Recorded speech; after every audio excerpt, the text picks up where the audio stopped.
Doesn't mind going feeding out for me, which is We know. that's just what I don't Kia mind. ora koutou. I'll just Thank start with a karakia since we closed out of the last session. Tuia ki runga, tuia ki raro, tuia ki waho, tuia ki roto, tuia ki te hire tangata, ka rongo te pō, ka rongo te ā, haumie hui e tau. Thank you all for being here.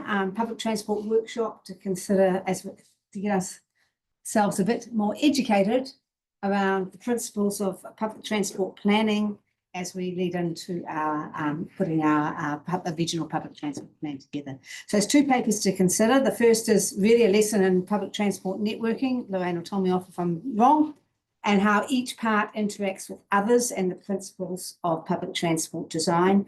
It considers the trade-offs that inevitably have to be made between ridership, which prefers more direct frequent services, and coverage, routes closer to more homes, but making rides longer and less frequent.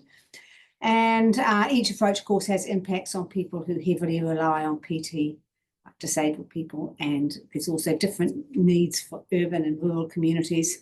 And other trade-offs include different possible public transport modes and fare policies and so on. So we're being asked today to understand the high-level principles and to consider their practical application in our communities. And we need to do this so we can develop a clear policy that we can communicate to our stakeholders for long-term decision-making. That will take us to the second paper, which hopefully we'll have time for today, although staff have prioritised the first. And the second paper will consider practical applications in terms of school services. Again, principles are covered, what Ministry of Education does and how it isn't very integrated with public transport. And so we'll talk about all of that. So welcome to Anita, to Lorraine and to Jack. And thank you for the paper because that was excellent from my understanding and hopefully for everybody else's. So over to you. Please correct anything that I got wrong too. So absolutely nothing. Thank you very much and welcome councillors.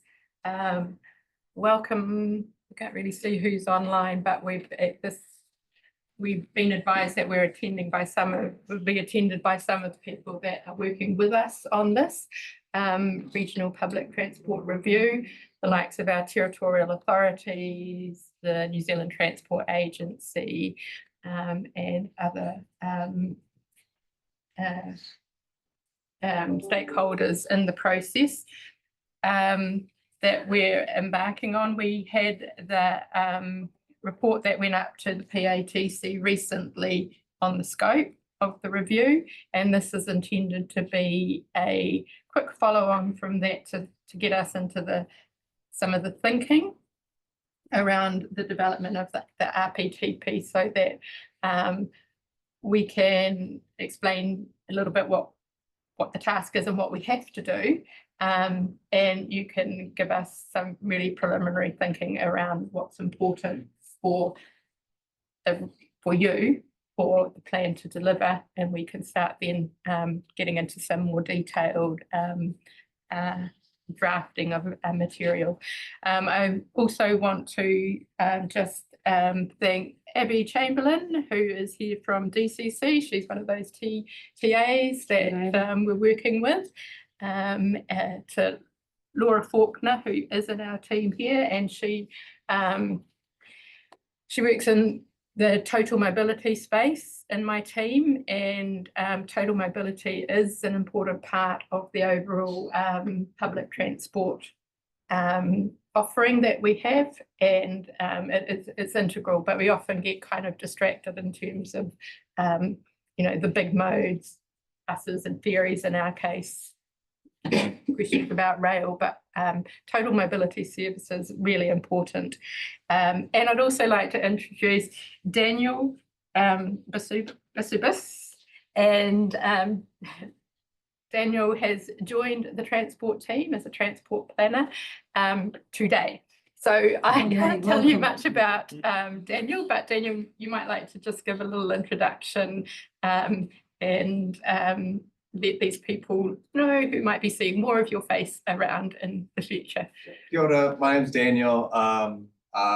New transport planner started today. I have been in Dunedin for almost roughly 10 years. I did my master's in geography and my PhD in human geography, studying community development in South Africa. And I've also worked during about 10 years doing bike school in Dunedin. So I'm teaching cycling to schools all over Dunedin. So yeah, thanks. Welcome, thank you. And Grace.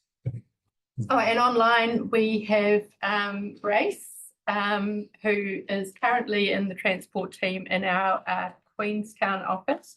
She's been working in Julian's implementation team, but Grace also recently started in the planning side of the team, so she's going to be working again with Daniel and Jack on the RPTP. So again, you'll be seeing more of Grace talking different things to you. Yeah. So really, we've got the couple of hours up to. We don't want to keep you too long tonight, this afternoon, just to set the scene on the RPTP and talk through one or potentially two papers. We'll see how we go. And I think it's a tag team for Jack and I, and I'm kicking off with the setting the scene. Right, this way. June, just drawing attention to, as said previously, there are. Okay, so there are topics for another day when we're trying to be high level and strategic. It's easy to get buried in details. So it's really important to reflect about topics to come, such as fair policy, transport for the disadvantaged, and a lot of that local detail. It's really important that we consider the implications while not getting lost in the detail of these topics. So encouraging you to think about it while trying to keep at a high level and a lot of this content. So that's the balance we're trying to find. So today is really just to quickly go through what is the PTP. There's the Regional Public Transport Plan, and apologies for the use of an acronym, but if you look on the cover of our existing one, there it is. And we've just come from a plain language workshop. Reminded acronyms. So what is an RPT? Why do we have one, and how does it work? As Jack said, this is the high level, the setting the scene, but we have important topics for another day, and they're based around the report that went to the committee. So we're talking about the network design principles today. Another key topic that we highlighted would be the land use and long-term network planning, and then the one I'm sure everybody is really, really keen for, which is the fares discussion. So these are structured around what we're required to have. So what is the RPTP? It's pretty prescriptive. It's described in the LTMA as what it has to have rather than what it is. And in my view, if you look at the first of the section, it's 120, it's very, very dry. It's about how we organise our vehicles, in this case the buses, into units, and we do things like that. And that's what we must have. And then the next section is about what we may have, and it's all around our policies and our long-term objectives and what we want to achieve. And I guess the things that are really what we want to engage the community with through this process, because fundamentally, if I had to answer the question, what is an RPTP? Well, the Act will tell me it's a means for encouraging councils, TA, and public transport operators to work together in developing PT services and infrastructure.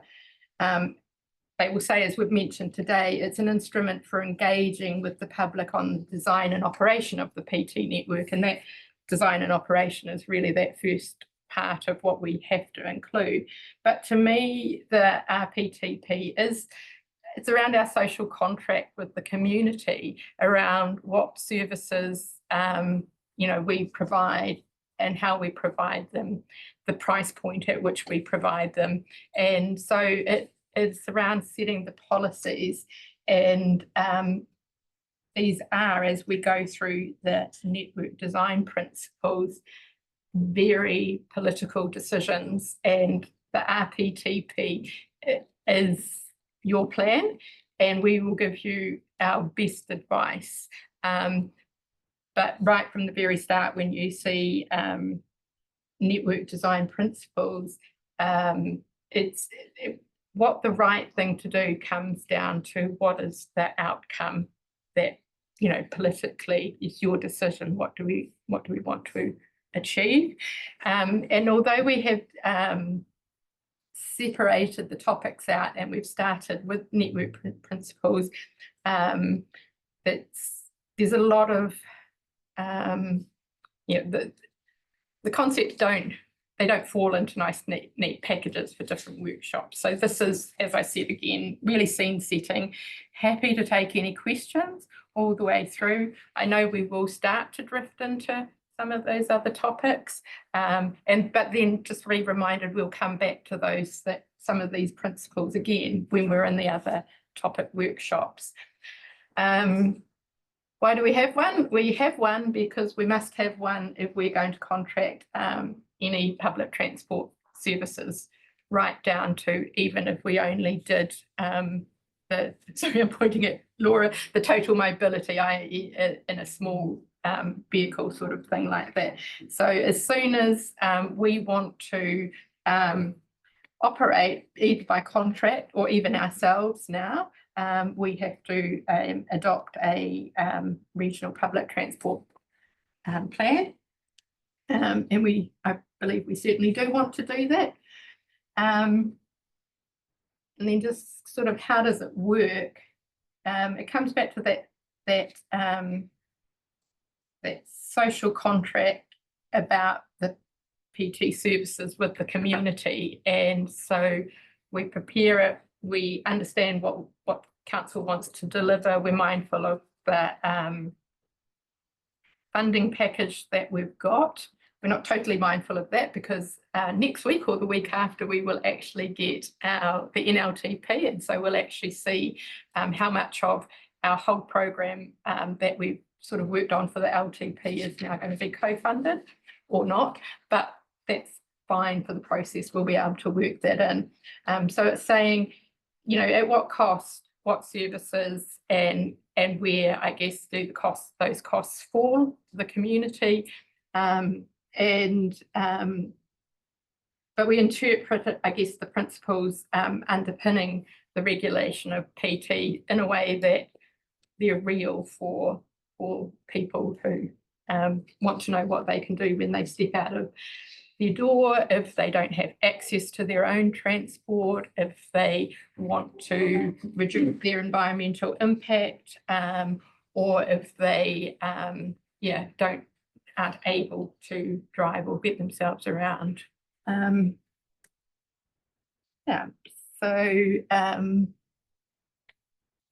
that's sort of Okay. the kickoff. Are there any kind of questions or?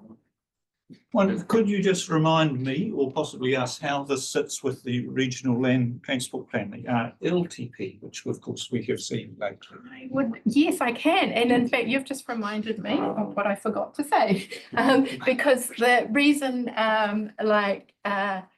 we had to review this as soon as reasonably practical after we've adopted the Regional Land Transport Plan.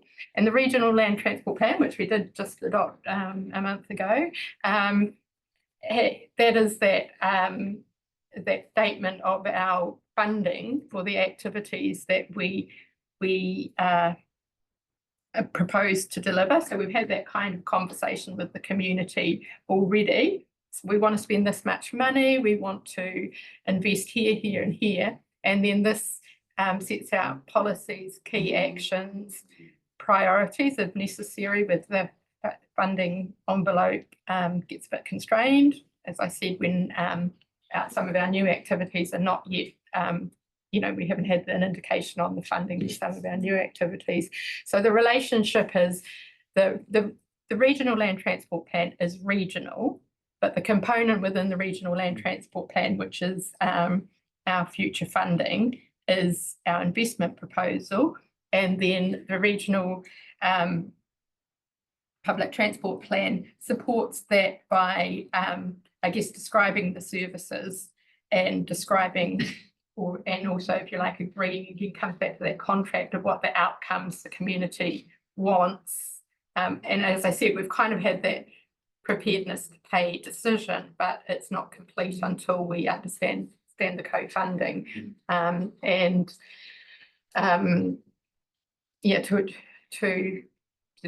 that fundamental relationship there. Thanks, Tam. Can I just ask a question too? Just in regards, you said we need to have this RPTP if we're going to contract any services. Who says we need it? That's the legislation. And is that all tied in with the Waka Kotahi funding? What legislation actually? The Land Transport Management Act. I see. Yeah. And actually that just reminds me so we have to review it once we get this new, once we've adopted the RLTP. As we talked about in the report that went to council, there's some scope in terms of how you review it. And what we are recommending and suggesting in that paper on the scope was that it's a fairly, a fundamental review. We discussed briefly in the report that there's fundamentally some good things in our current regional public transport plan, but it's a little bit of a product of its time because it was in the COVID time. And then there's the changes to the Land Transport Management Act that came in 2023, which introduced what we had been hinted at the time, or just about around the time of 2021, but they hadn't been legislated for, and what we call the Sustainable Public Transport Framework. So the Sustainable Public Transport Framework brings in some new concepts around services, and Jack will go into this a little bit more, some sort of around how you would organise or make services integral based on your network principles, and also additional things like driver working conditions and things like that. So it's about looking to embed the Sustainable Public Transport Framework. I don't even know that it still gets called that, does it? But reflect that we've moved on since COVID. It's a different world now, at least for PT. And also the other thing is one of the key topics that I mentioned is the land use and long-term network planning. And we did two significant business cases, and we have one that has been approved by the NZTA, and so that is the Queenstown business case, and that's very much about the rollout of services to support growth and development there, which is a little bit more advanced than what we have in the current RPTP. Thank you. Thank you. Any other questions? Yeah. Thanks. So is it intended that this is a 10-year plan and then we're reviewing at year 3 period? Yeah. And after our review, does it then become a new 10-year plan? That's how we tend to label them. Yeah. Yeah. The 2014 one was renewed with a very minor 2017 update. But other ones and other councils around the country as well have been doing a new plan even after 3 years. That is a choice. We could just tag on some amendments, or we can review it more deeply. Regardless, even if we're reviewing it very deeply, we're still building on what we've got. It's really important. We're not, with all these topics coming up of network design principles, we're really keen to emphasise that we're not trying to have this conversation from scratch, and we're trying to build on our existing success and make sure we understand why we're succeeding and how we can continue to succeed. Yeah. I think just for clarity, you've already made the decision on scope to review it at PATC. That's right. PATC's, and that will be confirmed through minutes tomorrow. So that was the scope to review in full. But fundamentally, you're right, it's a 10-year plan. Yeah. But after every 3 years, we shifted along. So this will become, Like an LTP, but Yes, transport. yeah. Transport. yeah, Yeah. better than an outfit. Yeah. Last ship in the La La Land. Yeah, Yeah, I think we retain more We should of call it a it, three-year more of plan. it. There's more detail that goes into the out years in the RPTP. Okay, thank you. Andrew? In terms of the review process and thinking about the legislation that sort of guides us and thinking about our current services in Queenstown and Dunedin, is there a requirement to collaborate at a higher level rather than just stakeholder collaboration with Queenstown Lakes and DCC? And what I'm already saying, I suppose, maybe, you know, should we consider an involvement in elected members in terms of connecting with their through a submission process and that sort of thing? That's sort of what I was thinking. yep, and that's a really good question because that's one of the significant changes from the new LTMA. Previously, sorry, I'm looking at Abby. The TAs, we only had to consult with them. Now we do need to collaborate, and I think it's fair. I think you put me on the spot because I think it's fair we have set this off as to how we would collaborate with the territorial authorities by involving them in the process, inviting them along to, you know, these first workshops. I think we haven't turned our mind to how that would be done Yeah. politically. Yeah. So I think direction today that would then prompt a paper to come to council to adopt that approach would be helpful. The thing that I would note is we have in the LTP, like it's not just Queenstown and Dunedin, so we need to think about all the TAs for those local services that we have now rated for, and we'll see how they pan out. And there will be people in those smaller councils like Clutha who don't really, it's going to be difficult for them to engage, let alone work collaboratively on an RPTP when they don't have staff within the council. So we're really turning our mind to how to make that work best for them. Yeah. Nice. So it feels like an exciting space at the moment, actually. There's so much going on, so much that we can do, and also a lot of interest. Yeah. And it will be held with climate action plans and other plans as well. So are you going to take us further through this paper? Is that to you, Jack?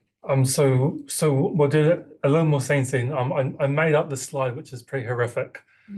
This is the NZTA guidance on where public transit plans fit into the overall environment, and I won't ask you to spend too long studying that. But in general, we have a few processes in parallel. We've got RPTPs, we've got our procurement programs, and we've got the delivery through procurement and through the work we do. And you know, it's the ongoing cycle. I won't draw too much attention to that slide. It is it makes sense when you look closely. I think though, I don't think we've provided you the slides, but we'll send them through after. So if you want to spend time 2 hours going to sleep looking at it, studying then it. it's entirely at your leisure to do Yeah. so. I'll give you some mercy on that one. But of greater importance is where we're already at on our strategic directions, and this is our strategic direction for transport. The RPTP is our document, and we need to build it on our own strategic thinking. And a lot has already gone on through the processes that develop these objectives. And there's already some insights, I think, arrived from these objectives. I won't read through all of what's here, but I'll note a few particular things. There's, in the very first line, there's a language of integration and connection, and connection in the goals down the bottom. So congestion is reducing and connection is increased throughout the region. aspiration to target as an integrated transport system. So there is already that thinking about connection. That's the same as we see we have a public and active transport committee at this council. So it's thinking about the connection with active transport and other transport modes.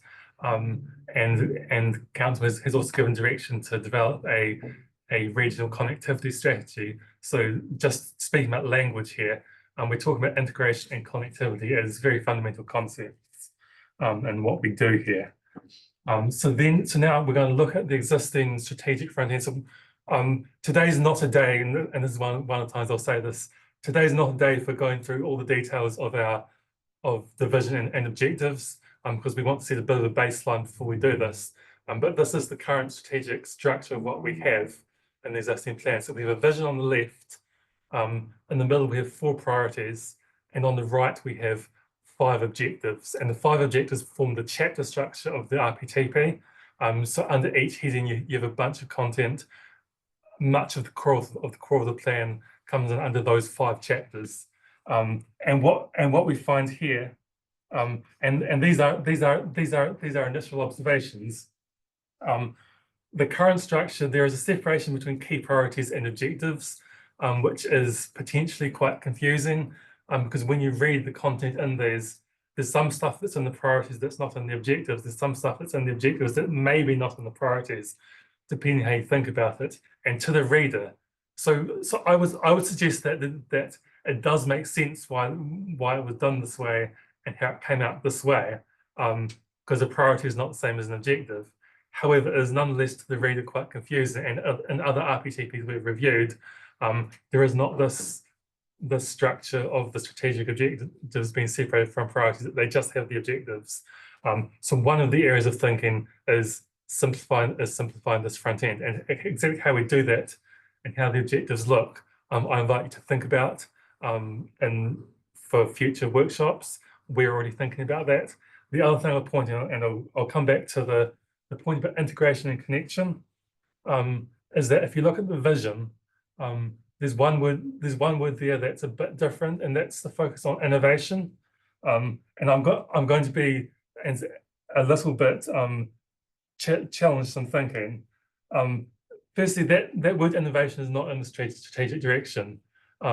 I don't know, I wasn't part of this process if that was a deliberate decision, but it's quite an interesting one. Innovation is very important to public transport, but a lot of the things we think of as innovative are things like technology, flexible on-demand service, or fare payment systems, or just the data stuff we do behind the scenes. We can view this as innovation, but we can also view it as best practice, as the things we should be doing, the things that are commonplace. So while we should absolutely be promoting innovation, there's a question, and our strategic directions point in a certain direction, that the word innovation right at the very top is maybe not the right one, and the word that might be better might be integrated. So this is a discussion to have. In terms of the objectives, we're not going to set out what we think the objectives might look like yet, because as we said, this is something that we want to have. We understand that councillors like to talk about these things, and to talk about the detail of these objectives. But if you do read the existing objectives, you can observe some things about them. For example, the climate change objective at the top is relatively general. It's not very directive. And other plans we've seen have been more specific and more modern plans about directing goals around carbon neutrality and plans. So some of that thinking's gone on, but we're not yet going to put forward objectives. That's not the goal we've got yet today. So have that stuff in mind. But then we come to so if people have quick questions about these objectives and vision, we'll be happy to take them. Bearing in mind, we do want to move on to some of these conversations for later. I think carry on. Okay. So everyone's Happy with that? Okay, so I'll. It's the integrated word again. Yeah, this is the integrated word, and we. So this is kind of the subject of that paper one we had. And this is a very high level concept, and this concept is theoretically embedded in the land transport system. When we talk about land transport, we can talk about integrated transport planning. When we talk about public transport, we might talk about integrated public transport. So the language might vary a little depending on how we go. There's a very general idea that you will have heard right across council, and staff will have used it all the time when people talk about joined up planning, whole systems thinking, breaking down silos. A lot of these things are sort of cliches of local government in a sense. We hear it a lot. It's hard to give meaning and effect to these ideals, but it is also fundamental to we want to work together and think about the bigger picture, not just our piece of the pie. So this is very fundamental. And public transport, when we look at integrated public transport, we think about integration between public transport and land use policy is very deep. And in New Zealand, we're not that good at talking about land use and public transport together. And that can be a particular issue in smaller areas where we don't have that. We don't feel quite the same imperative you might feel in Auckland, that the land use is intimately connected. We also obviously have a separation between territorial authorities and regional authorities on that, although we obviously have a role in the land use side as well.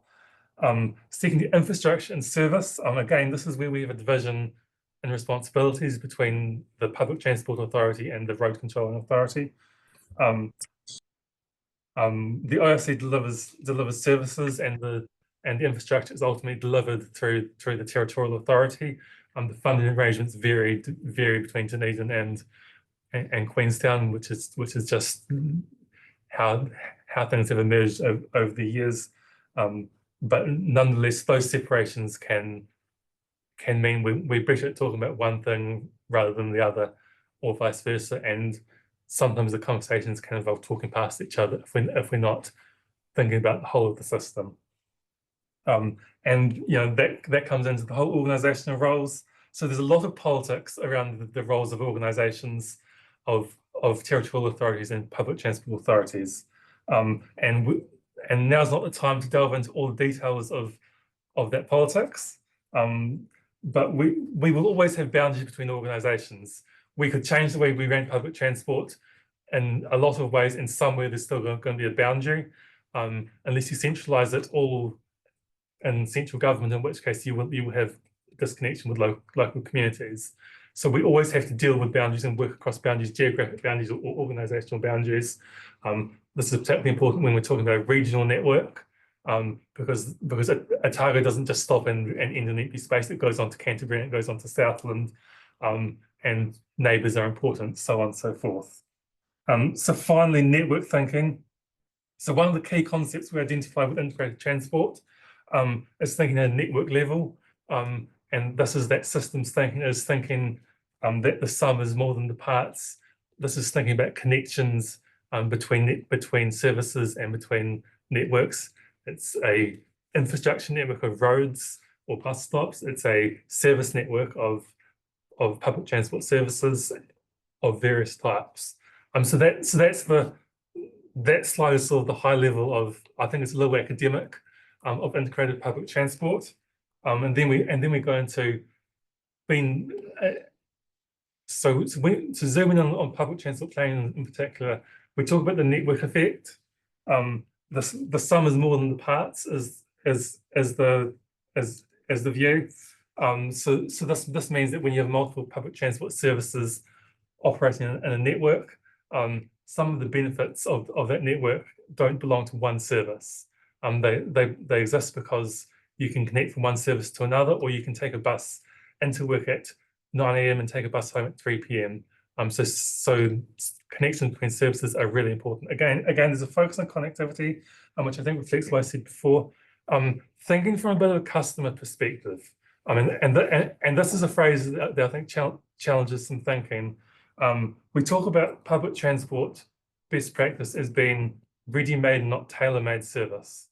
A tailor-made service would mean targeting particular customers really closely, saying this is what this customer needs, and we do this for this customer.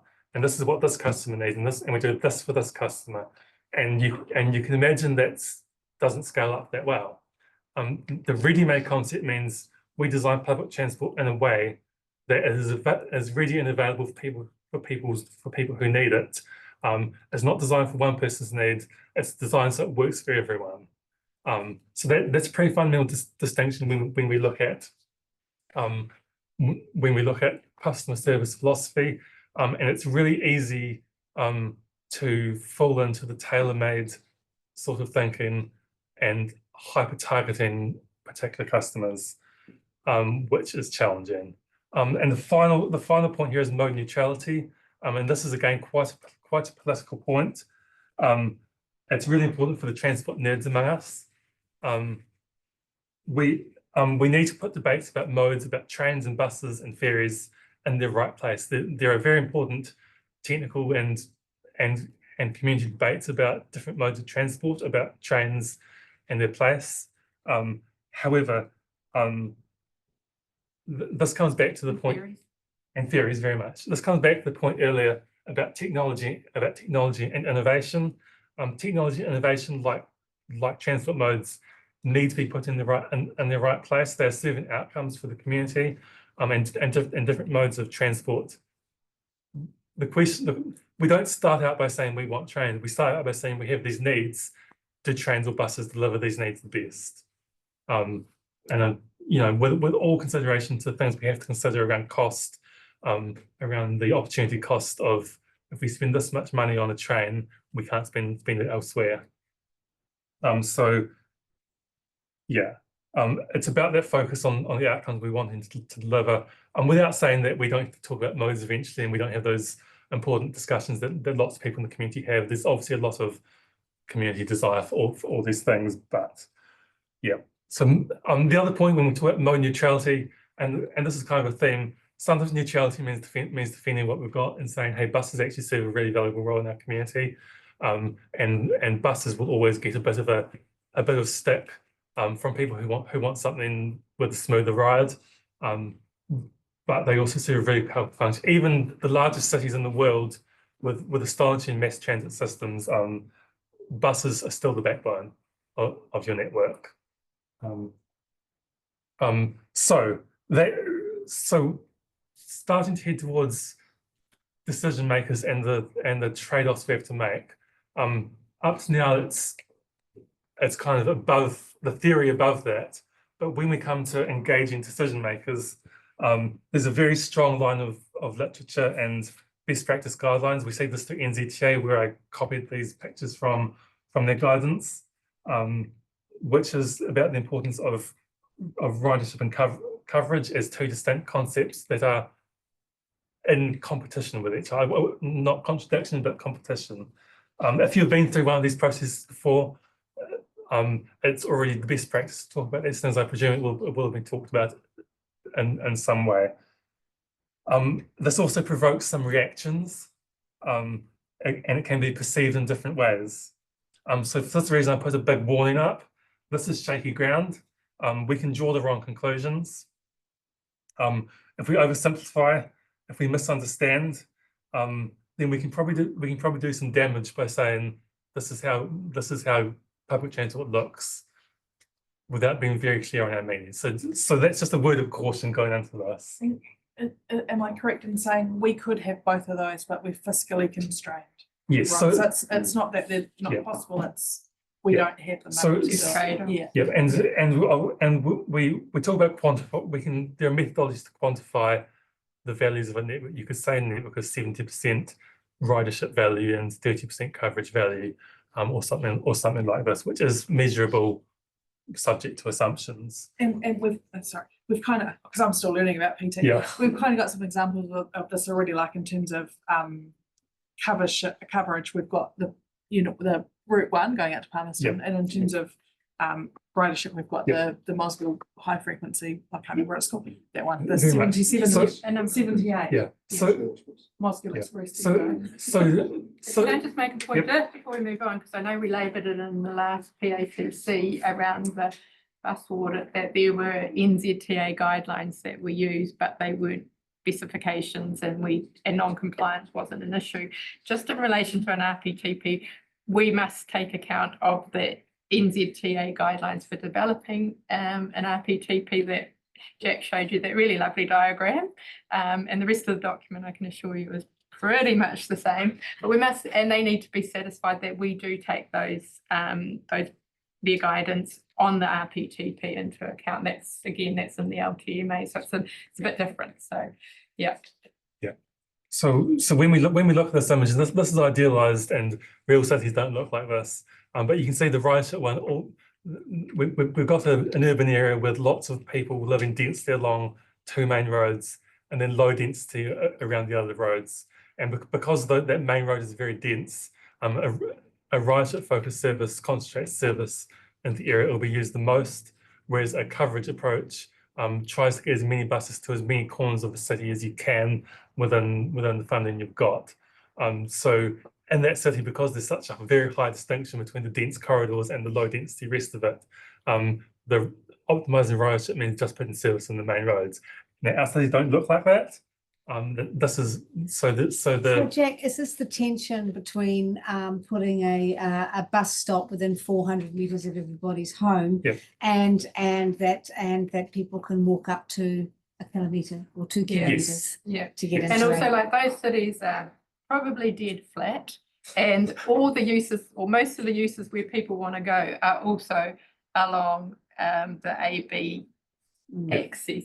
Whereas, and you know, like a big use like a school or a community use doesn't relocate in the middle of your design period. So these are just theoretical starting points. So ridership broadly is the benefit of people using the service. Now we could measure that different ways. The starting point is your boardings or your passenger kilometres. We might say that some trip types are more important to us, but it's essentially how intensely used your services are. Coverage is their availability, even if they're not being used. At the polar extreme, you can imagine that someone might see a bus going past and they might think, I'll never use that bus, but I'm happy it's there. That's probably a bit of an extreme. But that's the sort of the logical conclusion of this ridership coverage concept. I'll just pay attention. So one of the key points is that this balance between ridership and coverage is a topic for decision makers and your communities, our communities. Gerald Walker, the guy who's really popularized this concept, is really keen to emphasize this.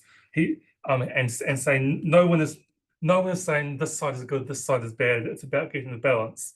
But what it is about is saying if these are the decisions we want to make, if you want to deliver that service, these are the consequences. And if you're making decisions on this side of the ledger, you've got to be aware of the consequences that it delivers and not be surprised when a coverage decision reduces your ridership. And there's often a desire, a skepticism, why can't we do both? And we can optimize our service to deliver as much of both as we can, but at some point there are finite budgets which we have to deal with. And if we doubled our budgets, is still a finite budget. So coverage is just going to take people all around the city, isn't it? Yeah, so it takes a few times as long to get to it. If you're doubling your budget, then you can throw away a lot of that doubled budget on coverage service and not deliver much more in terms of ridership. So it's challenging. But while expressing that neutrality, because that is our role as staff to implement the view of elected members, it is also really important to say that we have some biases when we make unstructured decisions. Unstructured decisions point us in that coverage direction. Yeah. They make us want to have more routes. Here's a problem, add a new bus route as your solution.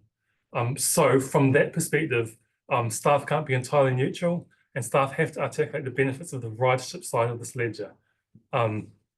That's not saying we'll be advocating for pulling to 100% on ridership and not caring about coverage at all. But it is saying that we need to remind you, we need to pull in this direction because your bias as people wanting to do good in the community is going to be to pull in that coverage direction. Okay, that's a subtle distinction. We're neutral, but also we're not neutral, which I want to, I hope you think that's fair. Is this a point to pause and get? Yep, happy, feedback, or Yeah, I do- think so. happy to take a pause and take people's, And if thinking. anyone's feeling Elias? uncomfortable, you share. It's just sort of on the ridership coverage stuff, if you had wouldn't really be possible, but you know, just entirely focused on ridership, you'd Yeah. still eventually get to the point where you'd, you know, be adding a new route just because the numbers would justify that for ridership, right? And you'd be adding more coverage over time. and yes, I think that's exactly right. And there's some simplifications that happen either from, some of them come from planners and some of them come from decision makers. And one of the simplifications we have is that ridership always looks like that left-hand side. But fundamentally, to get people to ride the bus, you need to have the bus run through their communities. So coverage does deliver ridership. The problem, and I'll flip early to this next slide. This is the Dunedin network, and we've got a really high level of coverage. You can see there's a few. The colours represent all different geographies served by different combinations of routes. This is essentially a 5-minute walking catchment, which is a very short walking catchment. It's only about 300 to 400 metres. NZT recommends 500 metres, but nonetheless, we've got really high level of coverage. But look for the holes. Most of the holes, there's a lot of green space in them, so they're not really holes at all. There's no city there. There are some holes with some houses, and those are the areas where previous planning has revealed it's really hard to serve it. So that's really hard coverage to get. So a ridership approach still provides the 90 to 95% coverage depending on the city. But it says that last 5%, we don't throw everything at, again from 95 to 100. So that's the distinction. We're not saying this is the best route, put every single bus on the best route. That doesn't give you the best ridership. We still need a lot of coverage. We just the 95 to 100 for the hard bits. Yeah. Does anyone else have any questions? Yeah, another one? Sort of questioning comments. Just on the ridership, like Joe, just wondering how we can make the most of the FDS, because like if you're looking at these equations, you know, if you've got that A line, you can develop and build 2 apartment buildings right on the side there, and then you've got the ridership of a whole route So it added to that line right there. So it's really critical in Queenstown, and with the fast growth and the rollout of new services and what we, you know, have approved for investment, that's we work on it both on the involving in the land use planning side as well as our network planning. Dunedin's a little bit more difficult because there's only so much growth that's going to happen that's going to drive it. But we did try and make those points through the FDS process, and I think a lot of them were taken on board, to be fair. And the other thing I wanted to note that is a little bit where, if it's still called innovative, but where innovative and integrated thinking does come together, because to the extent that as system designers we do want to close the gaps in the coverage, and perhaps innovative things like on-demand services or other things can help us to do that if there's a value for money proposition. Andrew. Slightly left field, but do we know what car ownership stats are doing, particularly Dunedin and Queenstown? Have we got the data from the last year or two? And the latest census on car ownership data isn't out yet. We're just getting all the last census 2023 was it? Yeah. I haven't seen it. We haven't seen it, but we can find out what's available. Yeah. Car ownership, and also the other stuff that comes out is the journey to work. So what, you know, percentage of people are going by different modes, which historically, Dunedin's had a high active, really high walking. Yeah. Yeah, just on following up on Andrew's question a little bit, I guess, I'm wondering if there are different approaches to, say, trying to get more, and it comes under that, targeting specific kinds of people versus general, but are there different approach, would you take different approaches to try and attract people who just want to spend less of their week in a car, but still use a car for some other journeys, and getting some of those journeys versus getting a smaller amount of people to switch completely to taking the bus versus getting people like commuting versus people different types of, would there be different approaches there, or is it just the better you make the bus network, the more people are going to move along that Getting into gradient some of the dark arts of trip modeling, because part of that is we look at all the origin and destinations, but then we assign them and we use assumptions by mode based on normally observed data. So if you're trying to socially engineer people onto trips or cater for certain things, it would be a bit difficult. But it's probably a good time to point out that we're just system design, and we will revert always to the theory by trying to weigh up what the aspirations are. But it comes back to, and that's a really interesting question about the car ownership. We've had the rug pulled out of us a little bit from COVID because, the future isn't what it used to be, and travel patterns have changed. So we've come out of it well, as we've reported in terms of patronage. Even those places that haven't gone back to pre-COVID ridership levels, like Auckland, there's more patronage on weekends for those trips that people might, which is great, it's neat, but it's certainly a whole lot easier to plan and design for commuter trips and get the bulk of people, out of their cars for trips that kind of go like this. I mean, how do you design a network that works really well for people on the weekend because they're relaxed and they want to have a comfortable and enjoyable trip? Wow, that's a little bit of a new world, but yeah. And I'll just build on that because one observation, and we've seen it with our multiple loop routes, and other places around similar routes have seen it similarly. That the bottom dropped out a lot of those coverage routes in terms of the patronage, and nationally that's been a real driving factor for the interest in on-demand and saying, hey, we need to chase this now, and so because those, most of our routes in the patronage has gone up. Those multiple loop routes, it's gone down, and it's been the same in anywhere that runs those sorts of routes, whether it's Auckland or Nelson or anywhere. So that environment has changed a lot post-COVID.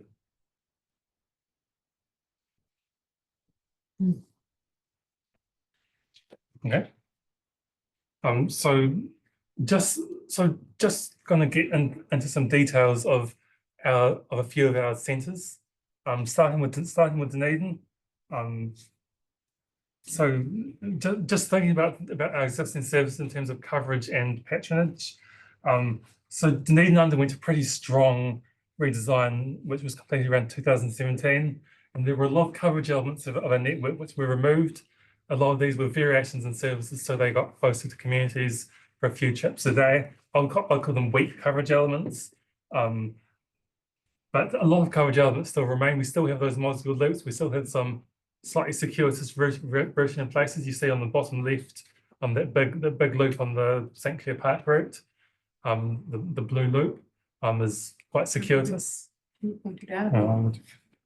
Which is, yeah, there we go. Got something in.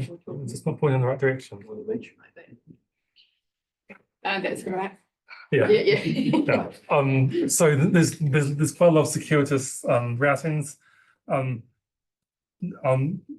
So even though there was a lot of priority to ridership and the sort of changes that were made, there's still, as I said before, a very high level of network coverage, relatively small holes in that coverage. And where there are holes, that's because I've drawn a really tight circle around the bus stops of only 5 minutes, which is shorter than should be done really. But we've also, it's not a flat city. Yep. So you have to be realistic Yeah, because. that's true. Going up or downhill, Yeah. a few minutes in the morning or in the afternoon. Yeah. Make a difference to Yeah. some people choosing the bus. Yeah. No, nonetheless, we do see those holes. The cost of serving those holes is going to be quite high, because the street network doesn't work, or there's you have to split a route to serve an extra area, and that just halves the frequency. So yeah, so as I said before, and this was Elliot's question. Even a ridership model can deliver high coverage. It's just the 95 to 100 that doesn't, and that's a matter of urban form. Dunedin is council here. Dunedin is a relatively good city for urban form. You know, we can serve a lot of the city with the bus network compared to other places in New Zealand that really struggle. You know, your Bay of Plenty and so on, some of their partners, which Lorraine knows all about. So we'll flip on to Queenstown. So obviously, this one. Obviously, this is a relatively young service. It's only been around since 2017. There was a very minor commercial service before that. It started as 4 routes, eventually it expanded to 5 routes. One of the things with this ridership coverage thing, when you have a new network, you don't have a legacy of coverage decisions and that you have to maintain, because coverage is quite hard to move in that ridership direction. So you can start there. So in places like Jack's Point down the bottom, you can see it's kind of circuitous routing, but that's actually very forward-thinking ridership, because that area is going to develop massively and become absolutely core routes. It's not there yet. So with a long-term outlook, it's actually quite ridership oriented. We also see, and if you look at, and this maybe might not be the best picture for it, but out in Lake Hayes Estate, growth can put pressure on us to move towards coverage. The Lake Hayes routing has already seen some pressure to expand the coverage area because there's been residential growth, and we put some of those changes in last year. So that Lake Hayes route has become more and more circuitous, which is a more coverage service design. That's not, I think that was a perfectly appropriate thing to do. But it does illustrate that there's a risk as a place like Queenstown grows of coverage creep, I guess you'd call it, where every time you add a community, you're trying to get new buses and you're splitting bus routes up. So all those desires we have in our Queenstown business case for frequent service are going to start to get split up if we're not really thoughtful how we design our service. So I think that's a real big risk for some of the developments in Queenstown. That is where that, for some of the least suitable areas, the on-demand model may supplement ridership design and provide some of that coverage in a different way. And we've identified that in the business that's case. that's in the business case. So that's some of our service design in the Queenstown business case. So yeah, Queenstown is pretty overtly a ridership-oriented network. There's still some coverage elements there, but obviously that long-term growth changes the thinking, and all those land use things, as we discussed before, are really important to Queenstown. And I'll come with one more example, because we don't have just two places in Otago. And the third one is what would a local on-road service look like? Now we have a bid in our long-term plan and our funding for the NLTF for local on-road service, which I think will still be on demand and the way it is here. Whether that's how it turns out, we'll have to see. But this is what fixed route service in on-road would look like, and the shape of on-road kind of gives you one service design. So I've drawn 2 walk sheds around the bus stops, fictional bus stops I've drawn in here. One's a 5-minute walk shed, which is quite short. One is a 10-minute walk shed, which is relatively long. So in the tight, so we're thinking about this in terms of coverage and ridership. The tight walk shed, 7,000 people. The broad walk shed is 10,000 people. There's 13,000 or so people in urban on-road. I don't know exactly where those boundaries get drawn. I mean, you can see up through the middle. There's some areas that aren't even within that 10-minute line, and those are going to be very hard to serve within a ridership model.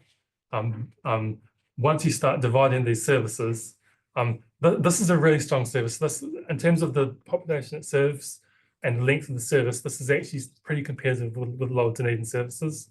Models as. Yeah. We can't say Yeah. that categorically. Yeah, I'm saying this in terms of the raw numbers of population. This is not modeling or prediction of what usage would look like. Prediction is really hard in public transport. But the fundamentals are actually there because of the urban form of Oamaru.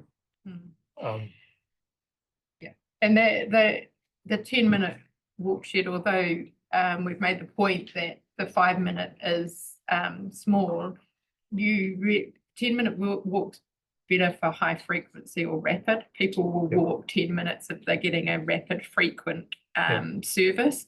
But the reality is if you've got a less frequent and not so fast, more stops, then they're less inclined to walk that longer distance to get it. Yeah, so this kind of shows some of the blurry boundaries. People don't suddenly stop taking public transport when they're 5 minutes or 10 minutes away, but the further away they are, the less likely they are to find it useful. So those are my local city examples, just trying to think about ridership and coverage in our public transport networks and maybe the strongest next service we could do. Any questions on those centres, or? What would the cost of a service like this be? How many buses would you have? Not that many. Yeah, we have this from the CATS. For an hourly service, it's almost one bus could deliver an hourly service. It would be a bit marginal. For a half-hourly service, 2 buses, again, marginal for the same reason. 3 buses would deliver it very easily. So that's Not a lot of cost really involved. it's a lot more affordable than on demand than the on demand estimates we had. On demand can obviously serve some of those difficult areas in a way that the fixed route can't. But it is the base numbers are quite good. So do you have any idea how popular it would be? So this is one of the business cases in the LTP. Yep. So if we get funding from the NLTP, this would be rolling out some kind of service. Yep. Those numbers are what we know. Those population and job numbers. So Feel good. They done, Tim? Good, Elliot? I was just gonna similarly ask, because our LTP outlines an on-demand service for Oamaru, right? But is it still open to being either a fixed or on-demand service? And then Sorry, what was the question? Sorry. it's just because LTP outlines on-demand service for Oamaru, but that's still sort of an open question of whether on-demand or fixed would be better. Yes, it does. That's right. So and initially we sort of did a desktop exercise of, because we were asked to look at local services, and we looked at like an on-demand service, a fixed route service like this, and an alternative provision option, which is largely community vehicle trusts, which is, in the case of Oamaru, are really quite potentially viable as well because of their connections with Timaru and Canterbury that has a lot of community vehicle trusts, and Waitaki, some of them already operate in the area.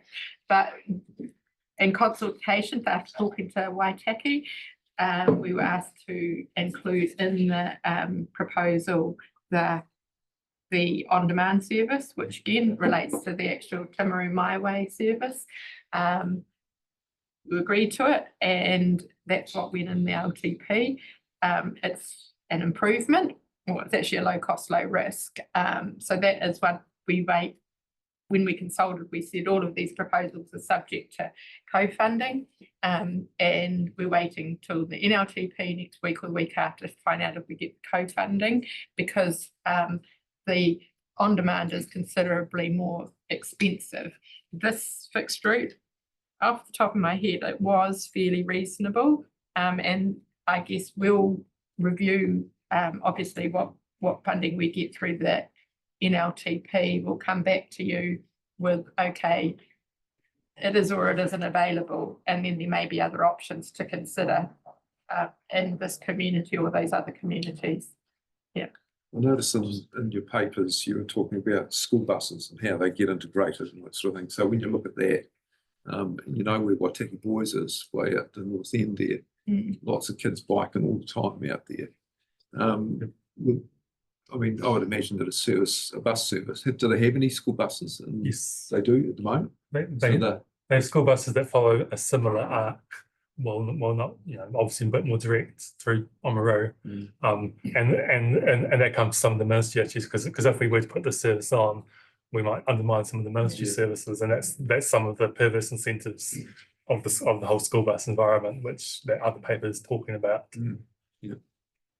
Just on the Dunedin map, sorry, I was wondering, most of curiosity, what that sort of gap in Caversham is, because the stops. Yep. there, but- So there's a couple of school stops there, for school services, but there's no actual, but there's an area where there's no urban stops for urban services. So there's a very small sliver.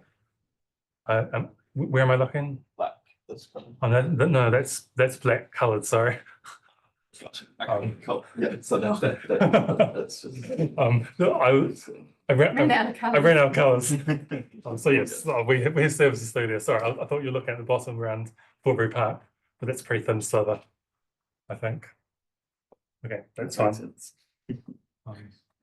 We'll hatch that if we use it again. This is sketching and showing ideas. It's not very formal. Okay, any other questions about our cities and towns? The next thing we'll come to is some of the regional service sort of stuff. I was wondering where Wanaka one was in there. So we're going to come back to some of the NZTA content. Okay. We'll look at a bit more detail on this. This is some of the network thinking that the NZTA puts out for their guidance, and how they think we should be framing our service in an RPTP. So on this, you can see we'll mostly focus on the table down the left with two columns. I'll just check my notes on this as well. So for an urban network, there's a preferred terminology of service, which is rapid service, frequent service, and connected service. And then at the bottom, there's targeted service. So rapid service would usually be things on a dedicated corridor. It's really high frequency, getting out of traffic, busway or train service at high frequencies. Frequent service will represent our best routes, our St Clair routes, our Balaclava routes. They may have some bus priority measures, but they operate in traffic as well. Generally good, really high quality services. I'm trying to maximize frequency. And then your connected services is kind of your general services more focused on coverage. My view is that we shouldn't say these are coverage services and these are ridership services, but we should say these are more ridership and these ones are more about coverage. And that's that fact that you can quantify, you can put percentages on ridership and coverage. And then targeted services is going to be your school services, and other services that are where we do decide to target really specific communities, possibly because there's very strong travel patterns that we can be very precise about. School ones are your classic. We might have considered the Palmerston service as a targeted service, but as you can see on the right, we want to also shift towards a separate regional network thinking. And this is when we start looking at longer distance services. So we have sort of two levels. City connectors are connecting to relatively strong cities over a good distance, whereas regional connectors is more like your current Palmerston route, where it's sort of connecting a urban area into a relatively low population outer area. And if you look over on the right, there's also spectrum with regards to infrastructure. And this is the one network framework. It's got versions of this for cycling and different modes of transport and walking in different modes. And for public transport, we have at the top those dedicated spines, which is your rail lines, busways, and so on. Spines, we'd consider Princes Street to be a spine. Primary corridors might be several frequent service along a primary corridor. Secondary corridors and then tighter corridors we just place we have a school bus running, but nothing else or similar. So we see there's a bit of a connection between the service and the infrastructure in terms of trying to have that network framework. And again, this feeds into car ownership considerations as well, which I guess we can consider. Where am I? Yeah, so this is how NZTA views, and now just thinking about our own regional network at the regional level. So I'll just slow down and say that we have two sides of the coin in terms of regional service. One is our own service. This is what we call integral service. We think we should pay to subsidise a Palmerston service, and the other side is exempt service. This is someone runs a service for profit, or maybe charity, but we don't have much regulatory power over these services. But they still form a regional network. They are still public transport services, even if they are not within our strategic control. So the existing integral services on a regional scale, the only one we've definitely got is that Palmerston service. I would argue that maybe on our peninsula route, the trips that go to Harrington Point kind of serve that regional rather than urban function as well, because it's only a few trips a day. It doesn't really fit with an urban network, but you could also view those as just targeted trips in an urban network.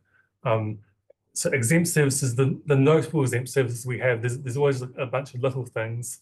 The notable ones are those intercity bus services up to Christchurch, down to Invercargill and along to Queenstown. And Ritchie's also run a Wanaka to Queenstown service. And then these are our LTP trials for longer distance service. Oamaru to Dunedin came through as public feedback. Hey, the Oamaru community really values that connection to Dunedin. They do already get that through the intercity service, but only at certain times of day. Balclutha to Dunedin, it's probably as strong a corridor as the Palmerston to Dunedin corridor. That's a little bit different in nature. And Alexandria to Queenstown was also in the LTP as a potential regional services. So these sorts of services would form that regional connector layer. The intercity services we might view as city connector layer, but they're pretty weak because they're pretty long distance. There's only a couple of trips a day because people don't want to travel for 6 hours for some reason. Can I just throw one in here? I mean, yep. It's always surprised me there hasn't been a bus service out to the airport from Dunedin. Yep. And where would that fit in that sort of category? I mean, it would be the Balclutha to Dunedin. There is a bus service. The intercities going to Invercargill do go via the airport. Yep. So this is how often do they do that? Well, when someone asks for them to. Yeah, and there are also other sort of shared service offerings. I know that if you want to come from the airport to Dunedin, though. No.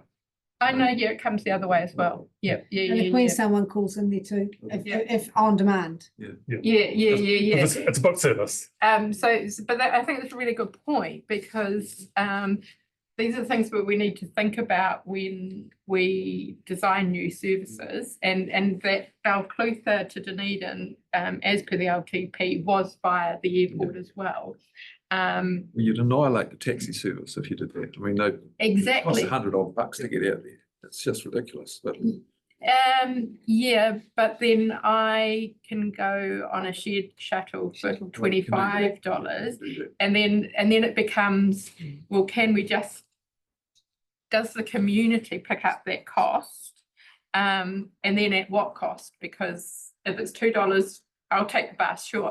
But if it costs that pretty full taxi that we've just undermined their business, $25 commercially to do it, and they're no longer viable, then there's a cost there that has got to be borne somewhere. So I mean, that we are looking at it, but what we've got to do is go, this is what it means if we do this, and we already know what happens when we put in a bit of PT anywhere near an EMED service. Again, Just what? Ministry of Education, sorry, yeah. You know, it's, so those exempt services, we have to recognise them as part of the transport network, and then we have to do our best to augment the overall service. Like with the intercity services, if these are not strategically insignificant services, but we would need to be very careful if we decided we wanted to identify them as integral services, because that might affect the commercial position of an operator. So if a future council wanted to go in that direction, it would need to be prepared to go all the way almost. You don't want to be in a sort of halfway house of saying, you know, we'd like to do it, but we're not, you know, there's risks. Andrew? Just on that, I can't remember whether it was the LTP submission process, but it was identified that ECAN had this arrangement with the city. They booked so many seats for between Christchurch and Timaru as part of their service, the PT service that they make available to their community, so to speak. There's another way to achieve a service, but not impact on Yeah, and again, the latest changes to the LTMA give us more scope to look at what we can do in that space. The technicalities of exempt and integral services are probably not something that needs to be covered here, but we can identify exempt services as integral, which means we're not going to subsidise them right now, but we think we could in the future. So there are options and the framework to do those sorts of things that NZTA has enabled. I think a lot of it was from feedback from Auckland and places like that, where there's quite a lot of intercity services running between Auckland and Hamilton. It's very hard to say they're not important to a public transport network when there's a bus every hour in a place like that. So yeah. So that's sort of the regional public transport services where they currently exist. Thanks. I think we've got a question from Elliot here too. Yeah. Oh, have you finished, Andrew? You still go? No. I've only got a couple of topics to cover. Do you want to move on to stuff first? No, I just wanted to know that because I think we do cover them. Okay, yeah. Okay. That's all good. Yeah. Okay, so any questions on those before we move along? Just gonna add, I think the frequencies will be key to seeing how effective they are, you know, and I imagine something like Belcliffe or Dunedin, where it might be mostly people like going to the hospital for the day or something, might be a bit less frequency sensitive than the airport stop would be, because you've got the option of the shuttle and stuff, although the shuttles did just go up to $35, so that might might adjust that sensitivity a little bit. Yeah.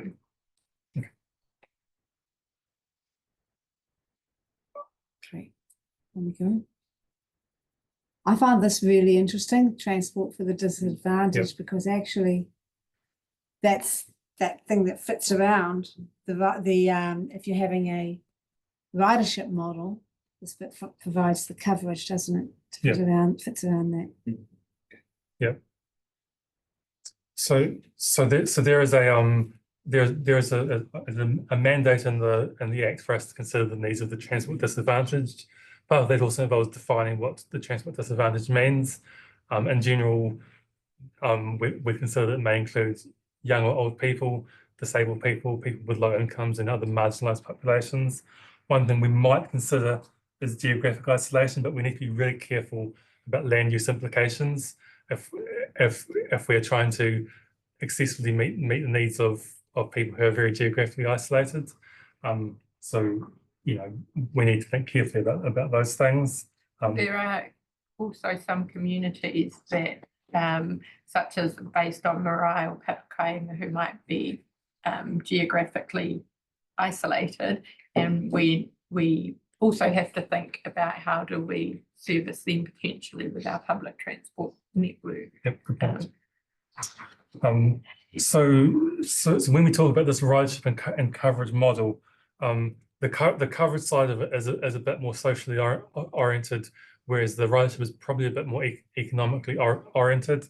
And in that sense, transport disadvantaged people will be more sensitive to the downsides of the ridership model in terms of having to walk further to get to services or other aspects of a ridership model. So that's something to be aware of and not be too when we're not pulling too hard towards that ridership direction. That being said, transport disadvantaged people will also get lots of benefits from a really strong ridership service. So it's it's not a straightforward conversation, and people with different disabilities have very different needs. So those are conversations we have to have. We'll be looking to develop more transport for disadvantaged content, but this is mostly just about thinking in terms of that model. Paratransit is the very general term for targeted services for disabled people who can't use PT service. In New Zealand, that's total mobility, and that's certainly that kind of service certainly serves part of that coverage role.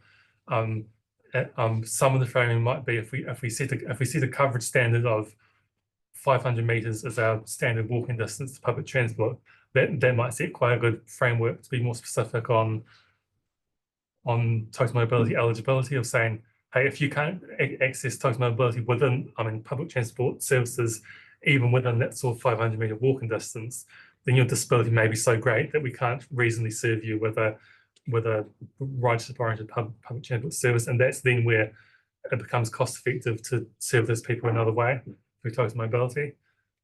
So that's where sort of those things connect on. And the other thing, and this again connects into transport for disadvantage and that geographic isolation side of things as well, is community transport, which is a model which will have already been discussed through LTP work and so on, I believe, where small communities can have basic transport access through voluntary trusts.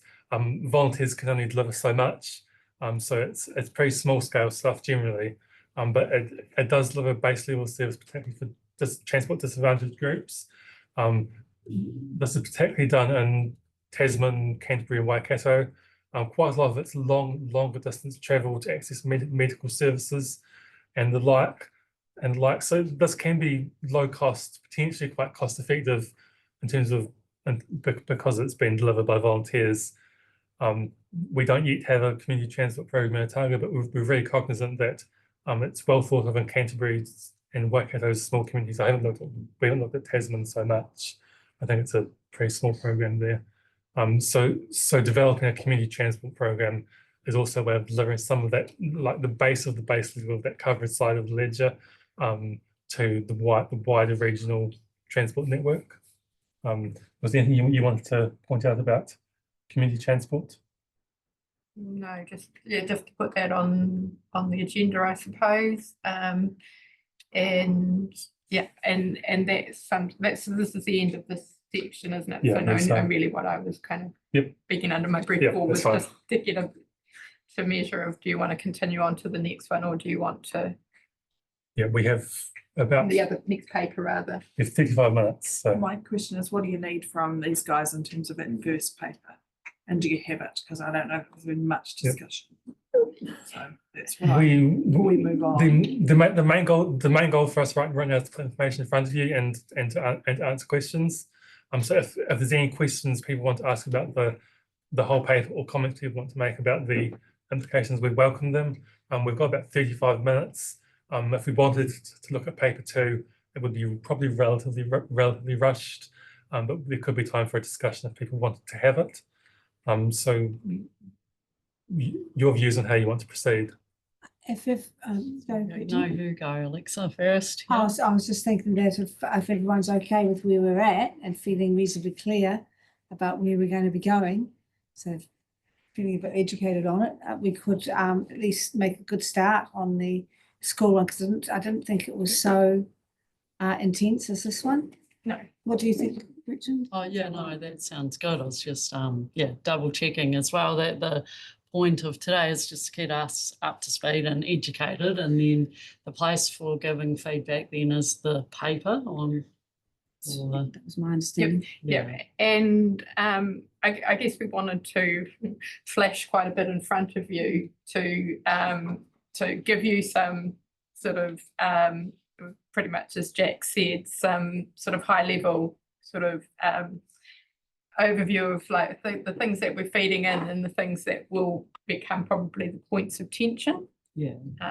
So it's fair enough that you don't necessarily have a lot of questions, and we're open to come back like here and now, but at any time that you want to come back, and even when we get into, as I said, those other workshops that we will plan, you don't have to remember all of this, but some of it will hopefully come back. I think, And or you can ask questions at that time. yeah, I think what we're seeing here is that we often, that there's pressures that come on us around the political table that can push us down a route that we may not necessarily fully understand. And that is that tension of ridership and coverage. And, we get pressure on people, why doesn't the bus stop here? Or why don't we put in the extra route there? And we hear this and we pass it on to you. And for us to understand these tensions as we move into the process of designing this plan, that's the key thing I think we have to take away, so that we know what those tensions are and we can understand how to deal with those pressures. Yeah, and it also comes back to those objectives, because as you saw from the presentation, that word integrated, I drew quite a lot of attention to it. I mean, once we've had this discussion, it allows us to come back to those objectives and have that what's in the top end of the plan discussion. Okay. Can I just ask a Yeah, question just sure. on, sorry, going back to the previous slide, just before we move to this one? Yep. The community transport, we have evolving models like the St John's Health shuttles, and which seem quite well embedded now, certainly in my area. Will we be considering something as an alternative or something alongside? So it would be, there's different ways that you can run it, but probably the pretty successful ones in Canterbury and Waikato, really just the regional council works as, I guess, a administrator in terms of pulling together the information, can provide either a platform for, like on their website of what services are available, and then they either have a pool where people can, like your environmental fund, they can, if you have a certain amount, the trust can all apply. You can't fund drivers because that's voluntary, and there's criteria around it. So it would be, first of all, I guess, identifying all of those ones that are out there, and then having a means to communicate that and have that information available as a kind of just a service to the community. But I think you would want to back that up with some sort of funding model that supports either their investment in vehicles and or other, usually it's just really infrastructure that supports them, or like a shed or those sorts of things.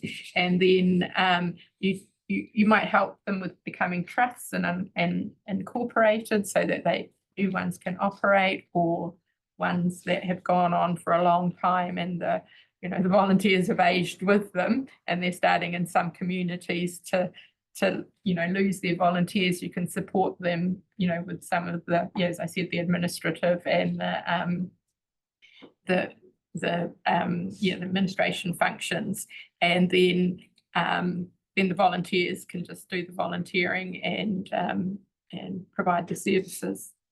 So it covers, and you can have a whole lot of them that are involved in terms of the different. A lot of them are set up for medical, but we have a number that are already operating, even between Mosgiel and Dunedin and things like that. And part of the benefit of it is, again, it's not like the exempt services, because in the exempt services, so those are the intercities or something like that, where we're putting in a service that you know, we might want to run as a public transport service. You want to be aware of what transport options are there for, especially the transport disadvantage. And then you don't want to design parts to augment the public transport network that actually doesn't support but actually undermines those activities that have been serving, you know, a certain sector of the, you know, public really well. So what we're saying is that we're at an earlier stage than even considering how those are functioning. And what else? We're not out of the starting blocks yet. Yeah. No, it's cool. People have Waikato and having had conversations about how they started. The starting point is usually to tap into existing operations. They might someone might be running something locally, and council might just start getting involved in these things. So that's sort of when ask someone, how would you start? They say find someone who's already doing something and help them along. But you know, we'll have to work through that. It's work to do. Thank you. So we're going to cover off as quickly as we can the Ministry of Education school travel. Yep. So school travel and these slides are reasonably closely follow the paper that's there. So it's mostly going over the content that's there. The problems of school travel. School children are really important group of people. There's really high level of demand. It makes sense that we want to support this travel, and we want to make it sustainable and all these things. However, it's also very challenging. School trips are at the peak of the peak. When you look at the number of buses operating on the road across the time of the day, those school times are the absolute top. So these buses are being used once a day. They are it's very expensive to operate a bus once a day, and this is why a lot of them are old buses, because you're using them for their full lifetime. There's also a lack of policy integration. The ministry goes off and does its own thing, and the way it's structured, and this isn't the fault of the ministry staff we work with who know it's a problem, but they have no flexibility. They don't have any options of how to make their services make sense in light of our services, which fits in equity issues. What will make the issues in this paper? I didn't draw that one out. What did I say? The issues.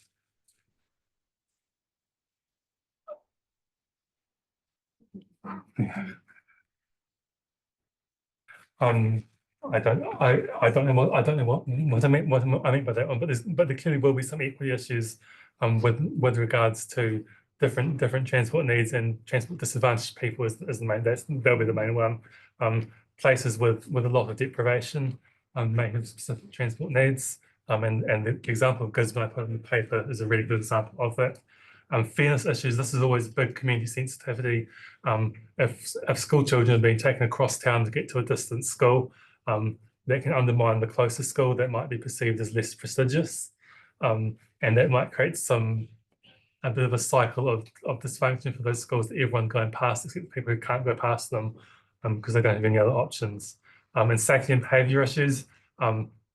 We love teenagers, but they can sometimes also be badly behaved. So and that can be a bit of a challenge for operating school services. It can also be a challenge on urban services, of course. Those behaviours can affect us. So we need to think in terms of all these issues. So there's broadly 4 different options we can do. We can try and not do anything specific for school students, but still design our routes with school students in mind.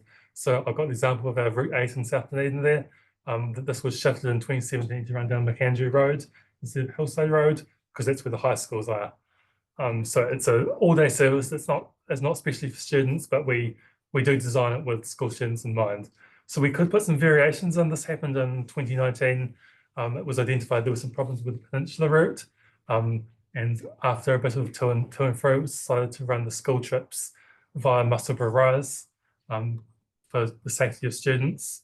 So that extended those chips, made them a bit longer, broke the pattern. So that's not ideal from the perspective of a really joined up all-day network, but it's still more integrated than giving them their own special school bus. The third option is we might have some special school routes and a network that's otherwise an urban network. We do a bit of that in Dunedin. I've got a map of our current school services up on the screen there. So that's Otago Boys, South Dunedin, and Logan Park, and Dunedin North Intermediate. And the last option is have separate school services. That's your classic yellow bus in America. I've got the one from The Simpsons there, just for because it's a long day.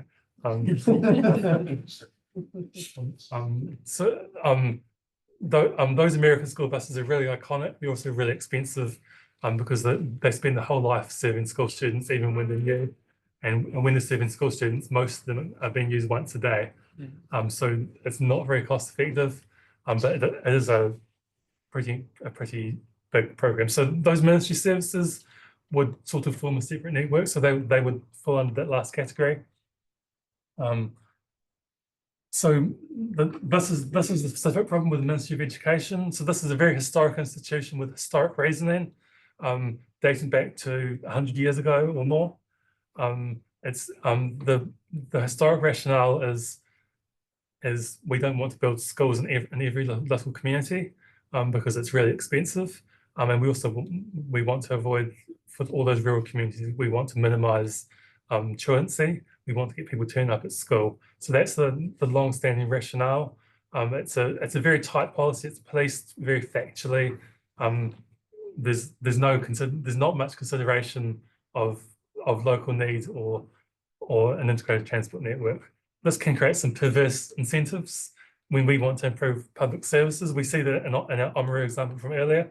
If we want to put an Oamaru public transport service in, we need to consider that we may have some of those ministry routes which run through some area withdrawn, and we'll have to take on some of that capacity. So that increases the cost of us running a new service and might make it less economic, because the overall system we have doesn't look at the overall benefits of, on one hand, what the ministry thinks is important, which is not building more schools than they have to, and what we think is important, which is the whole suite of transport benefits. It's not in our scope, but it affects us. So we need to think, how do we think about school buses? Our current role in school transport, this is not specific to ministry services, of course, is we will continue to withdraw from procuring school-specific services. That's what the RPTP says. It's said that since 2014. There's not that many of these services, and the fact that we have withdrawn from quite a few of them in the 2014 to 2017 changes may have supported some of our strong performance. We're performing well because we're investing in services where they make the most difference, and those school services we've already dropped weren't that important. They didn't deliver that many outcomes. It's better to deliver them in an integrated approach. But we've also struggled to hold this policy. In that map, one of these routes, the red one on the third slide is a new bus route from a year ago, because there's severe crowding in Green Island, and we needed to get kids into their schools. So we've not held to this policy. So if we're not holding to a policy in our decisions, then what advice can we as staff provide you when those things come up in the future? Do we try and give you the RPTP advice, which is we're not doing this anymore? We're trying to withdraw from it, or do we say, well, you made this previous decision, this is consistent? So we want an RPTP with a sustainable policy, both from that political perspective, a policy that you guys can stand behind, and financially, that value for money thing. Integration is generally more cost effective, but it does run into its limits. So in the paper, there's a bit of a proposed policy outline that is probably an articulation of thinking about the decisions we've already made, how to fit those into a consistent framework. So the proposal in the back end of that paper says we maintain integration as the ideal. We don't want to run more school-specific routes than we have to. But we do consider other options in a hierarchy. And the hierarchy is essentially, with a few added comments, it's essentially just this table here. So the ideal is the top, and we move down the table if we have to. Move back through. So this discussion questions for school services. One, is the hierarchy appropriate? Two, and a few more questions, but interested in people's views around the table. I mean, you might say, actually, we want to provide a whole lot of school services. I mean, we'll recommend it, but you might. Small Yeah. hint. Then Gary, then Gary. This might seem a bit naive, but can the policy just not be just to do whatever will be best for the public transport network as a whole? So, you know, if in some places that dictates creating a whole bespoke service that also means, you know, you don't have conflicts with people using the generals as a public transport, and then other areas where it makes sense to use the normal public transport service. I think that's the outcome that the sort of hierarchy gives you. It's a question of how, I guess, do you want to say we'll do what's best for the community? Because saying we'll do what's best for the community, we can say that in just about anything. But do we have a picture of what it looks like to do the best for the community? Yeah, I was going to say, does that mean rates wise or service? Like, I guess. Well, there's a lot just in factors, terms of but our you could general- potentially define it. Yeah. Yeah. Like, Yeah. as in, like, do we need a separate policy though for school goods versus the rest of the, I mean, like, when you're Maybe not. making those decisions, I mean, whatever's best for everyone, including the school good, like, when we're looking at ridership, I mean, Yeah. just going back to that ridership, like, It- versus whatever outcomes we're looking at. It can be a difficult one. I mean, I don't want to, I'm not going to pick on a route, but I can perhaps illustrate it a bit through our favourite Route 1. So again, really bearing in mind Jack's point about the peak of the peak. So if you have a local school that does a primary school that does up to intermediate, as we do have there, but we put in a service that provides morning and then afternoon access, and then people think, oh, I've got safe, convenient and cost-effective transport, and I would prefer my child to go to Dunedin North. You know, with similarly around some of the Mosby or Green Island, we have the same issues. So you're catering for an almost induced demand that, as Jack said, it's really different economic, you know, idea of balances between what you're doing. I mean, especially in the case of a primary school, because at the moment there's quite likely there'd be free fares and you're running your, I guess, your most expensive service whenever you add every extra bus on that peak time is your most expensive service. But it's like not going to have, I'm just wondering, no idea what the modelling would show, but like would removing some sort of school specific service that was enabling people to, you know, go to a school that was on the other side of town. If we did pull back from that, would that mean those people start either taking the public buses or switching schools, or are they just gonna get their parents to drive them across and create more congestion? All our school specific services are closest or maybe equal closest schools. So we're not running any school specific services from one side of Dunedin to the other. So they are within that framework. Other than maybe as you know, do you go to Mosgiel or Paparai Valley, you might be sort of equidistant. But so they are closest schools, yeah. Okay, we'll go to Gary and then to Kate. Thank you. The hierarchy for me would probably be totally reversed for you. So I would actually support totally separate school services. But then I get muddled by the rural school services versus the urban school services, because I'm very familiar with the rural school services. And then maybe not quite so familiar with the urban school services and how do all of the, you know, the speed limit restrictions that sit with rural school buses, your 20K sign. Does that also sit and apply with urban school services? The question around if we brought in a Oamaru service, a public transport service, does that automatically mean the ministry will remove school services? Yeah, or is it just it starts a possibility? Some of those are rural routes, some of them might be more, so the rural routes generally won't be threatened if as long as there's enough rural students outside the urban area. Those rural routes will continue, but they'll also be covering quite a few urban students. So it would certainly have implications on this on the service. Maybe you might lose a bus or two from it. It depends on the nature of the service, I think. So the Ministry of Education policy is there's a distance, you've got to be going to your closest school, and there isn't able to be a public network that provides that service.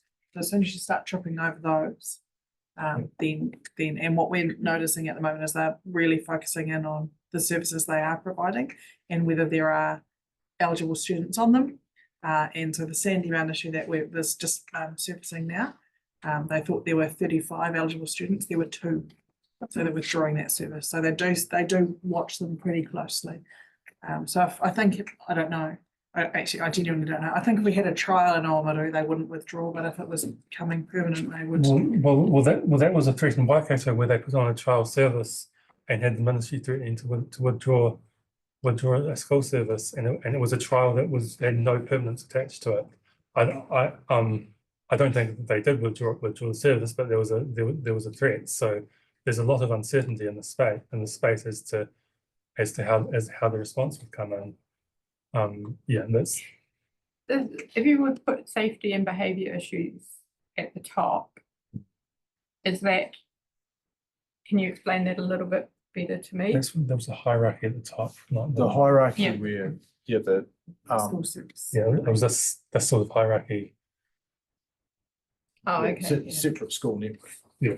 So, That we provide though, is that what you mean? yeah, that, or that if, as our plan evolves, I suppose my feedback would be that separate school networks is my preference as opposed to integration. Purely because of the safety element that school networks creates. But I am only familiar with it through the rural area that I have. I watch how our bus company operates. I know bus drivers who drive from Alexandra to Queenstown to drive the school bus in the morning, back to Alex, to go back over there again to drive the school bus in the afternoon, back again. And that's a whole depot and place to stop and issue. But yeah, that's just where I would sit. Kate. Thank you.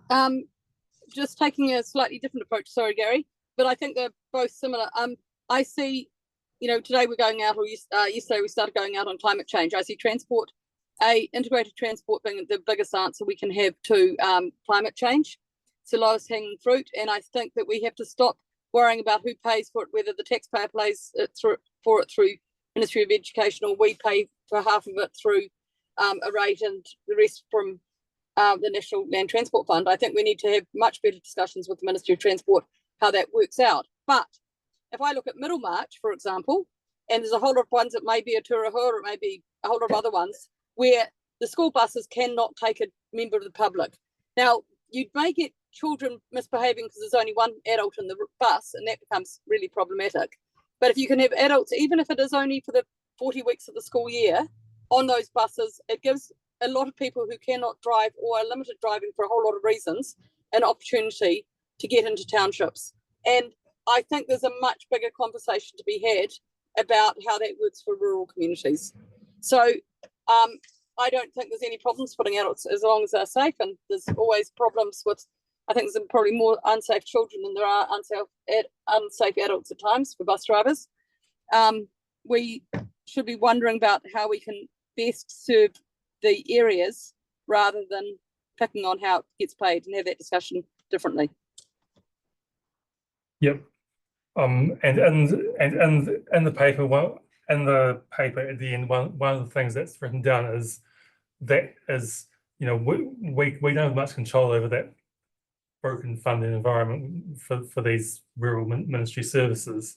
But it is a political issue in which there's not been much willpower at the ministry, because, you know, it's different government departments with different mandates, and, you know, government departments compete for funding. So, you know, that's a political issue in which, you know, it's a political role to take. So popping back to Elliot's point, is there a good reason why, I mean, are the equity issues around, you know, who goes to what school, anything to do with us? Would we not just see school kids as people riding the buses, and in the same way as we cope with employment peaks, we also cope with school time peaks? Is there any reason that we wouldn't do that? Is it really our business what school people go to? I think in terms of really specific student targeting services, it obviously becomes just impractical to be thinking. So, you know, the argument would be, if you want to go across town, you can go on public buses, and that's where we have the integration side of it. That is the sensitivity that the community will have when you're talking about school services. So that's the conversation you have to have. Is it just people traveling? People will travel where they travel, in which case you're probably not targeting school travel specifically. It's just one among many. So I guess that's something we actually have to decide whether that's part of the argument or not. Or If that's the bit around that tailor-made or, you know, ready-made, because at the moment, there's no equity issue with children choosing to use our buses to do complicated, go wherever they go, you know, connected trips across town to whatever school they want to go to, only to the extent that the existing network works for most people. You see what I mean? But even under a super practical, like, what's it called? Sorry, something in there. Network, you might look and say, look, people are being scared off a little bit from like using the bus hub because there are some issues around that. And then just from a practical sense there, you might want to look at separating certain parts of the school network for that reason, rather than to cater towards them necessarily. That was going to be my question, actually. I was going to ask, how has that incident at the bus hub with school kids informed what we're doing here? Has it in any way informed it? Or are we just taking it as a sort of a freak accident? I think it raises this question up at the end, which is safety and behaviour issues. How do we view these? You know, the particular incident is very severe, but there's always been behaviour issues on school buses, and sometimes they're probably more visible when they're on a public bus, but they may still exist on a more private school bus. So when the children travel on a Ministry of Education bus, they sign up to the same. You know, they can be kicked off if their behaviour is bad, just like they can be kicked out of school. We can't necessarily expel people from our buses for their bad behaviour, and we can't make them sign up to behaviour. So you can remove them from the general public, but then not with the older adults or whatever. But then it comes down to, do you need to keep them as one school, one bus per school, and then you know, because if the issues are between schools, and then what happens if you even have behavioural issues amongst their own, you know, kids in their own school?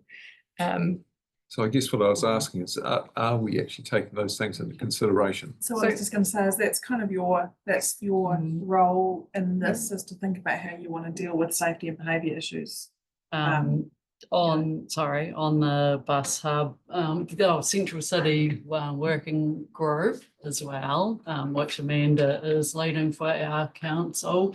Yes, only had one meeting, so 2 now. Yeah. But I guess from our perspective, there's a whole range of representatives from different areas, and one of them is the principal of a school as well. And so they'll be bringing in data, I guess. We're going to be gathering some data is what my understanding as well. Police have some, schools will gather some. We'll have a much better understanding of real stats around behaviour and also perceived ones as well that are coming through different communities, not just young people, different demographics.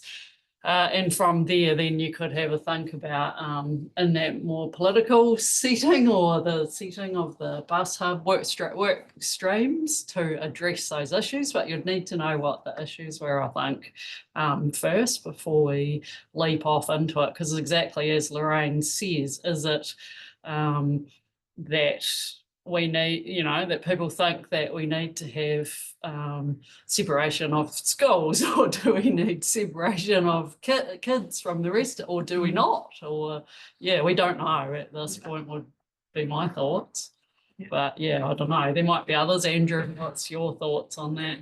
My observation of the number of kids or school kids going to the bus hub has reduced. There are more kids getting on different stops than what was previously. That's just my observation. That's right. Yeah. And whether that's bad or not, maybe it's not. I don't know. Yeah. I mean, there's a second side, because the school services have been an issue for a long time, and one side of it is that school pressures put pressure on our urban services. If we have to spend money on school services, that money comes from somewhere. So and then there's the very specific issues of safety that arose very particularly in that case. Yeah, but it is important to consider those costs of school services, though.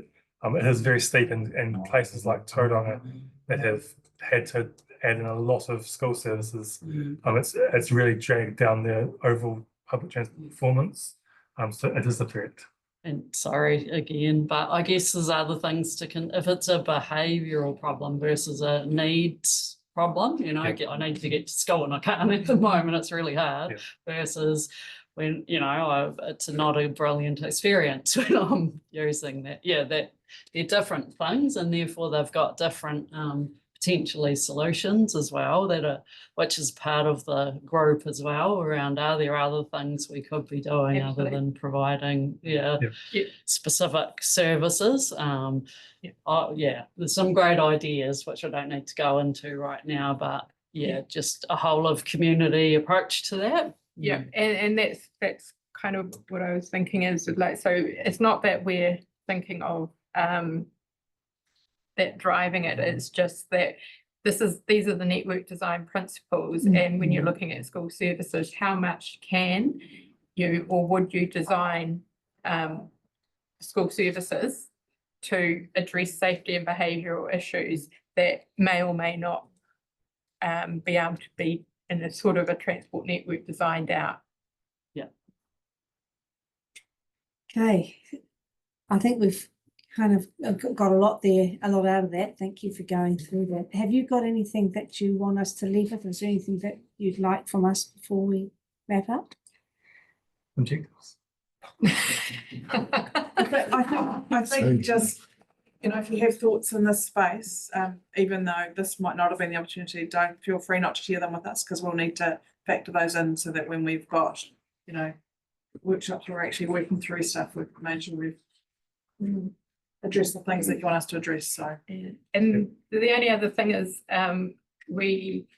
this is to set you off on a pathway. It's a pretty big piece of work that we've got to do here, and we're excited to do with you. We were thinking that we'd obviously circulate the slides and you've got the papers, but is there a way that it would suit you better?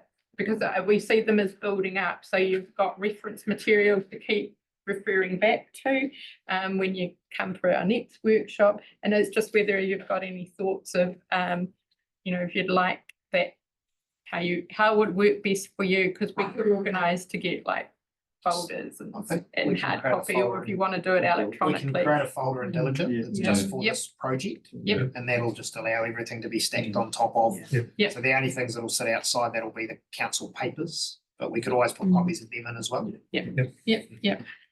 I think it'd be really useful for us all to really try and get our heads around this. It would make life a lot easier for those that come after. And for us to make these decisions, because there's a lot of stuff in there. And the other thing I wondered was, is that paper that you prepared for us today, is that public? Because I think that paper would be really useful out in our communities. These papers. Yeah, the paper that you sent us a couple of days ago.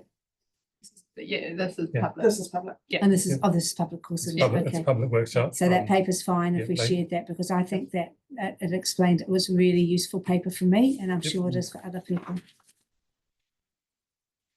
All right. Are we done? Kia tau On te the- rangi Māori, ki runga, o ngā iwi o te ao. Thank you. Thank you. And thank very you all much. for your attention. Thank you to those online. Thanks. You check the picking truck, Gary. You just say you're on holiday. Check the picking truck. I was asking for one. That's good time. You realise you Yeah, brought your straight dogs to away. town? Beans on the back of your truck. And my dog's going. Yeah, it does sound like it. Sounds like fun dogs. Oh, Oh, having Jack it Russell. home, Want me to leave out Gary. the window and ask them to shut up? Yeah. I'm